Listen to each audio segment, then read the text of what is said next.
the most deadly predator of the sea, spent its day conquering and terrorizing every creature in sight.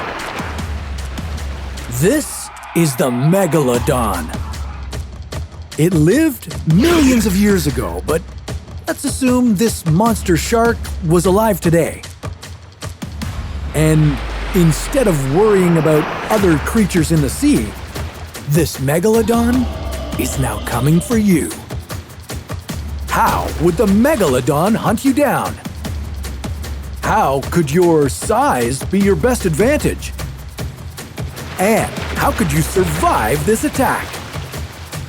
This is What If, and here's what would happen if you were attacked by a Megalodon. Megalodons are a force to be reckoned with. Estimates show that they grew up to 18 meters long.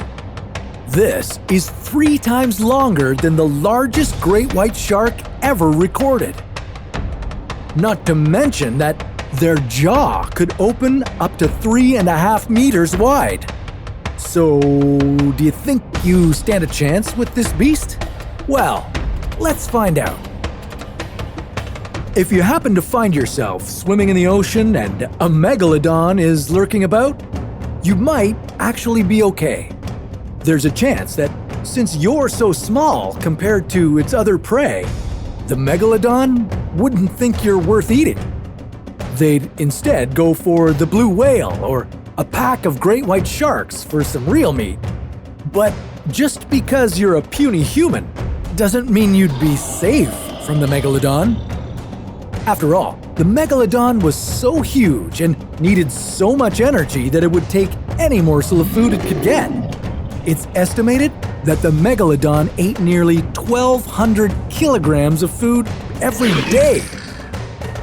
But instead of having you swim in the middle of the ocean, let's give you a chance by putting you on a boat. Even with this newly added equipment, you'd still run into some issues. Being on a boat would be much faster, but now you'd be much easier to spot. And the Megalodon could now use its signature move. It hunted the majority of its prey by using sneak attacks from below. And now, with you on your boat, it would naturally be doing the same thing to you. With its 34 metric ton body, it would ram your boat from underneath, flipping and destroying it.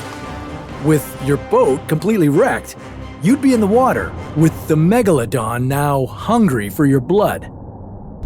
And speaking of which, if you happen to get a cut during this process, the Megalodon would be able to spot you with its keen sense of smell. Just like sharks, when a Megalodon smells blood, it aims to kill.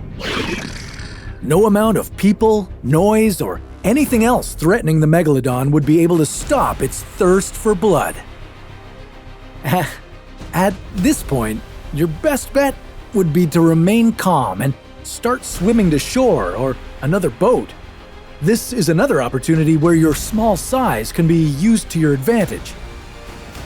Depending on which ocean you're in, you could hide between coral reefs where the Megalodon would be unable to reach you, and if you made it to shallow waters, then your chances of survival would be even better. Since the Megalodon was so massive, it wouldn't be able to maneuver around the shallow waters, eventually forcing it to lose interest in you and retreat. But realistically, if you were anywhere near this massive beast, you'd quickly become its food. I mean, come on, it's the Megalodon. This thing was one of the deadliest predators of all time. I wonder if there's anything that could defeat it in a battle to the death. Maybe the mosasaur, but that sounds like a story for another What If.